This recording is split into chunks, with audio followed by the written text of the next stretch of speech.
Today we have something pretty interesting to talk about. A lot of people ask us questions about septic systems, so we're going to just go into learning a little bit more about that today.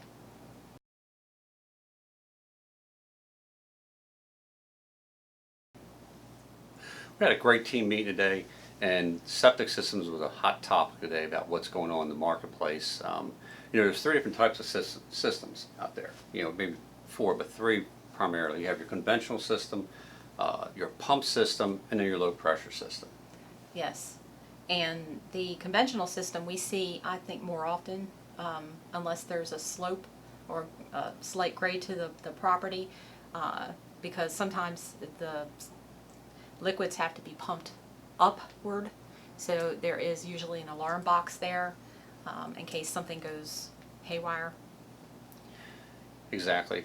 Some of the things that we find with the septic systems, especially during septic inspections, the most common things we see marked up on septic systems are it needs to be pumped, Yes. which is important. You should always have your tank pumped every 3 to 5 years typically. The other thing is risers. You should have risers on your tanks because the risers bring it right to ground level, so it's easier for them to access and pump. And there's typically two tanks that are being pumped. You have your solid tank, and then you have your liquid tank that then gets put out to your D box, which then the D box actually distributes the fluids out to your lines. Yes. And a lot of times when they pump the tank, they find out that the T is broken and they need to repair that. That's very important, and Joe and I typically, when we, either side, when we're on the listing side or the buying side, we typically, if there is a septic system involved, we tell the seller or the buyer that probably needs to be pumped. If we can't find evidence or a receipt that it's been pumped in the past 3 to 5 years, we typically have our sellers pump it, or if we are on the other side, we usually put that in an offer that we want that pumped and provide us with documentation prior to closing. Exactly. And it's important for you to know what you're getting into when you get a septic system, because your conventional we're talking about, it's gravity fed. It just goes out to the field. Mm-hmm. Your maintenance on those are very low. Typically you should get it pumped, like we said, every 3 to 5 years. Also on newer systems, which you may want to find out through your septic company that you work with, it doesn't have a filter in between the solid tank and the fluid tank. That should be cleaned once a year. It's a simple matter. You just open your tank lid up, pull it out, and you spray it off and you put it back in. The second one is your pump system, which is actually typically you'll see an electric box sticking out of the ground near the septic tanks. A lot of times they'll have an alarm on that, actually a big red light on it. If that ever goes off while you're in the house, stop using your water and see what's causing that. It could just be a breaker flipped. But if that alarm is going off, or that light is flashing, that means that your fluids are not being pumped out to the field, which will eventually happen.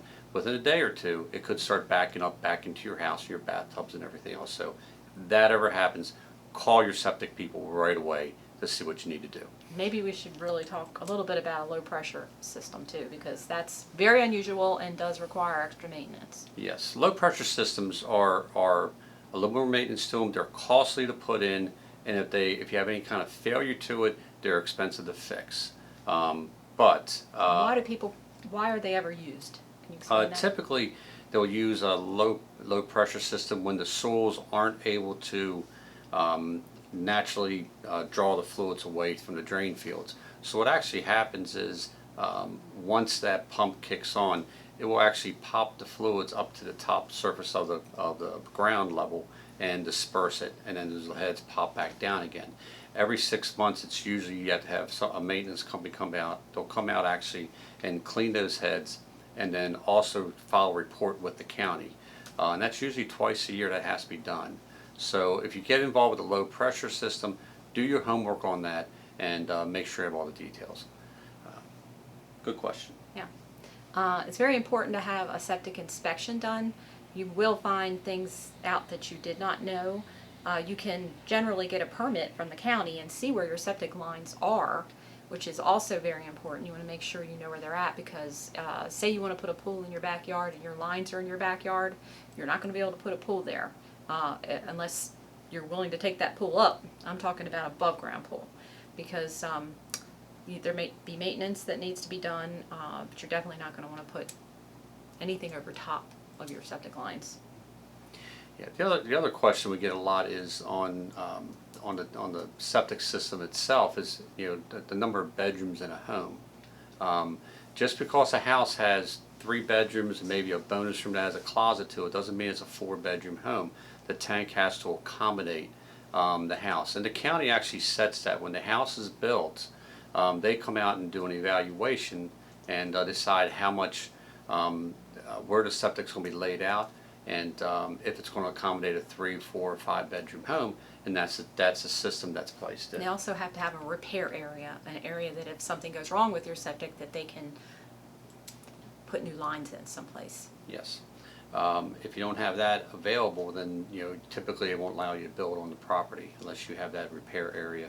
Sometimes it'll be an off-site repair area, but it can be done. The other side of that is just because you know, a lot of people think, well, I can just add another line to my system. You can add another line, but that doesn't mean you have it's going to accommodate 4 bedrooms or 5 bedrooms. The tank also has to be sized properly.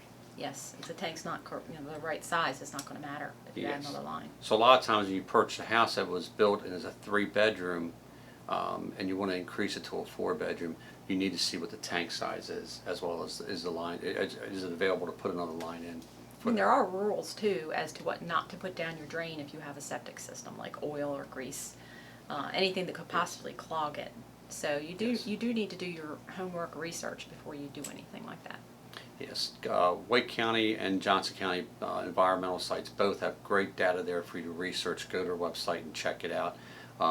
It's a easy maintenance to maintain a septic system, but Doreen brought up a good point. You have to be careful what you put down in the system too, because it can damage your lines.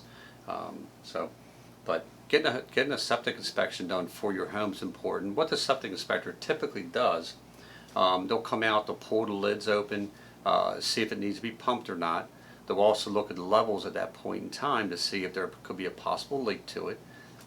Secondly, they'll also look at your T that Doreen talked about earlier, between where your one tank is for your solids going to your tank for your fluids. There's a T there, and sometimes that can corrode or crack and they have to replace it. Not a high cost, is about $150, $200 cost to do that. They'll also typically, if they can locate the D box, they'll also open the D box up and see if it's deteriorating and functioning the way it's supposed to. Not all septic inspectors do that, so if you are getting a septic inspection done, inquire to the septic inspector what is he actually going to do for your inspection. They vary in degrees. Some will just, like I said, pop the tank and check the T, check where the lines are. That's all they do. Some will actually open the D box. Some will actually do a full test where they'll put dye in there and see how the lines are flowing and everything. So. And if someone's been living there, sometimes they do look at the lines to make sure that they go out with the little thing and they check the Yes. lines to make sure they're working.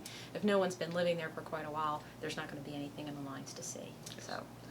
And the big thing on that is make sure you're getting a certified septic inspector that know what they're looking for, and they have, and they'll also tell you again what they're doing. So.